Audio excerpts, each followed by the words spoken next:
Do you just have like a defining moment where you kind of realized COVID was going to be a big thing?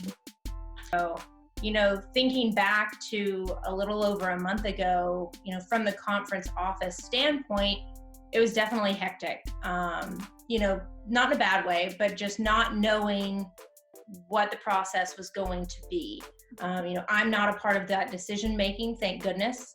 Our commissioner and our senior staff and our ADs, CEOs, they did a fantastic job in the process, but for me, we were in the middle, as you know, of the basketball tournament. We had games happening on campus sites, and we were in the middle of, we just finished up the campus sites games, and we're coming to New Orleans. So we were in the process of literally setting up the arena, packing things up to cross the street from the Superdome to the arena when all of this was happening. So it was a very unknown time. But as soon as we, made the announcement, the NCAA made the announcement, it was definitely a shell shock. One of the last major sporting events in the U.S. was the men's basketball tournament game against Appalachian State. There was 6,000 people there, and we were all very hyped for it. And then it was the next day where like all the dominoes started falling. It was during that game, in fact, when my producer, Lucas Haskins, told me, hey, breaking news, Rudy Gobert has been diagnosed with the coronavirus. And then 5 minutes later, the NBA has elected to suspend its season. And we're sitting there in the middle of this broadcast, thinking like, what does this mean for the short term for sports moving forward? And the Bobcats won that game. They beat App State. They were going to play New Orleans, and their first game there was going to be, I think, a day later. And then all the major conferences were canceling the tournaments. The Sun Belt made their decision, I think like hours before the men's basketball team was supposed to fly out to New Orleans.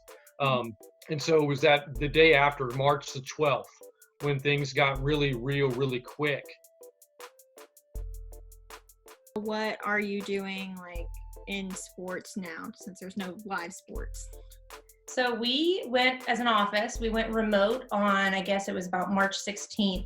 So I have actually been at home with my parents during this entire coronavirus pandemic. But it's business as usual for us. I think I'll use the word unique a number of times probably in this interview, but for my position, twofold.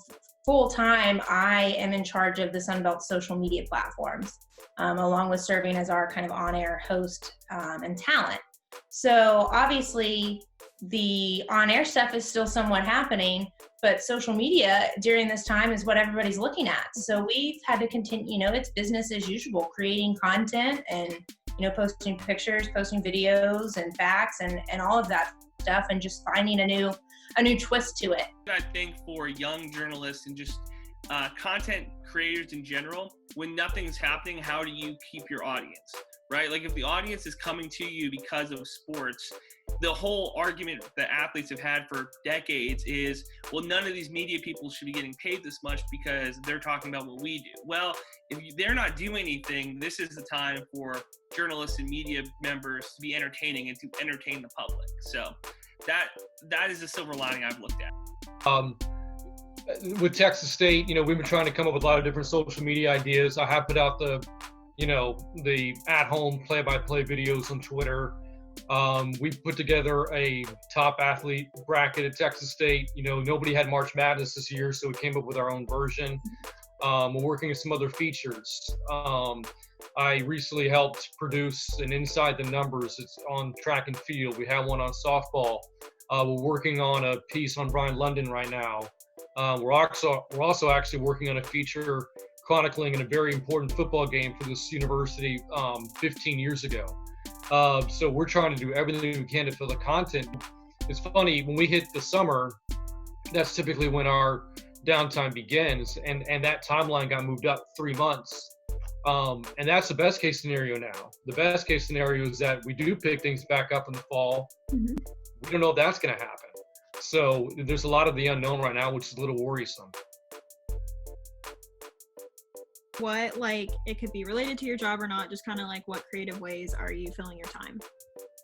So job-wise, it's, finding new ways to kind of cover maybe the successes that the sports were having up until things were canceled, reflecting on years past.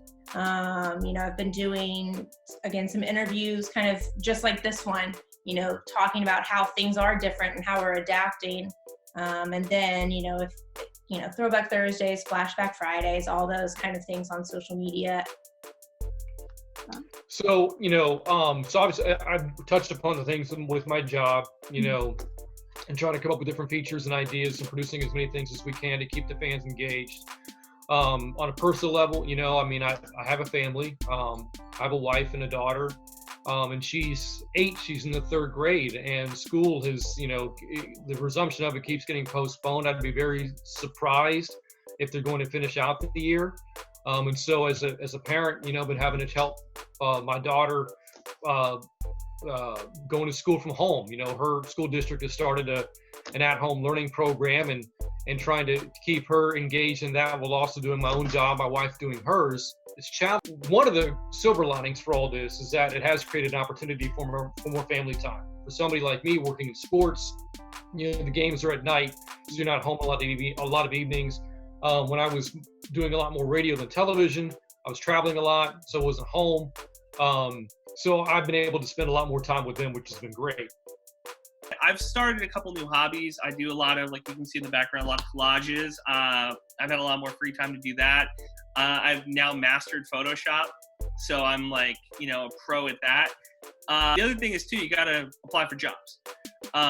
Graduate in May. It's 4 weeks from now that we would walk the stage, right? And I have to find a gig. Unemployment's like 25% or something. You got to figure something out. So that's what I've been trying to do, is figure out the next move.